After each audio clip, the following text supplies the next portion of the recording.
Do's and don'ts in Rome, Italy. Do book your tickets online. You don't want to waste your time falling in long lines.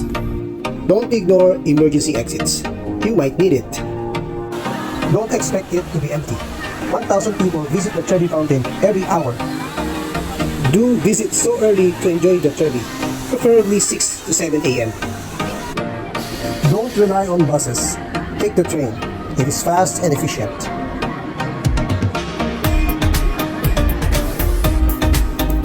Do the Macarena dance to frequently check your belongings. Beware of pickpockets on the train.